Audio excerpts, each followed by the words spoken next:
दोघांच्या भांडणात तिसऱ्याचा लाभ होतो हे जुनं वाक्य अनेकदा राजकारणात खरं ठरतं आणि त्याचा ठळक प्रत्यय नुकत्याच पार पडलेल्या सह्याद्री सहकारी साखर कारखान्याच्या निवडणुकीत आला। एका बाजूला विधानसभेच्या निवडणुकीत कराड उत्तरमधून बाळासाहेब पाटील यांचा मोठा पराभव झाला होता। दुसऱ्या बाजूला या पराभवानंतरही त्यांनी सहकारी साखर कारखान्याच्या निवडणुकीत प्रचंड बहुमताने विजय मिळवत पुन्हा एकदा आपली ताकद दाखवली।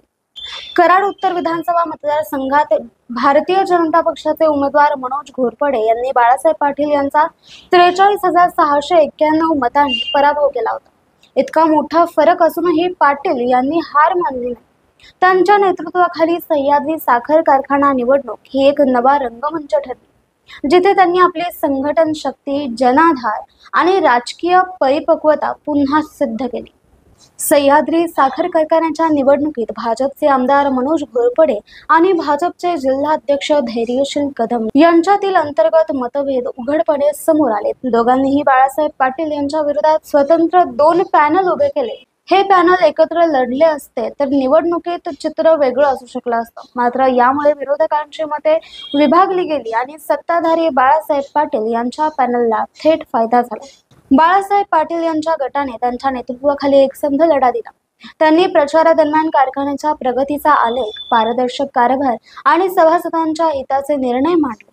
ऊस उत्पादक, शेतकरी, कामगार आणि सहकारी सभासद या सर्व घटकांचा विश्वास मिळवण्यात ते यशस्वी झाले। बाळासाहेब पाटील यांचा सहकारी चळवळीतला अनुभव आणि शेतकऱ्यांशी असलेलं नातं हे त्यांचं सर्वात मोठं भांडवल ठरलं। त्यांनी नेहमीच ऊस दर, लाभांश आणि पारदर्शक व्यवहार यावर भर दिला होता। त्यामुळे सभासदांनी त्यांच्यावर पुन्हा एकदा विश्वास दाखवला। विरोधकांनी 2 पॅनलच्या माध्यमातून विभाजित प्रचार केला। मतदार गोंधळले आणि त्यामुळे निर्णय एकतर्फी झाला। भाजपसारख्या पक्षात जर स्थानिक नेते एकत्र येऊ शकले नाहीत तर त्याचा सरळ परिणाम निवडणुकीवर होतो, हे या निकालाने पुन्हा अधोरेखित झालं। या साऱ्या गोंधळात बाळासाहेब पाटील यांच्या पॅनलने स्पष्ट बहुमत मिळवलं। ही केवळ निवडणुकीतील विजयाची बाब नव्हती, तर जनतेचा विश्वास पुन्हा मिळवण्याचं प्रतीक ठरले। त्यांच्या या विजयाने सहकार क्षेत्रात त्यांची पकड अधिक मजबूत केली आहे।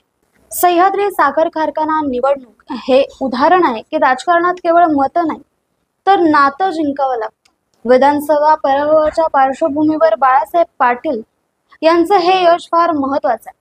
विरोधकांच्या अंतर्गत वादामुळे मिळालेली संधी आणि त्यांनी अचूक ओळखून तिचं सोनं केलं। त्यांची संघटन शक्ती, अनुभव, जनतेशी असलेली जवळीक यामुळे ते पुन्हा एकदा विजयी झाले।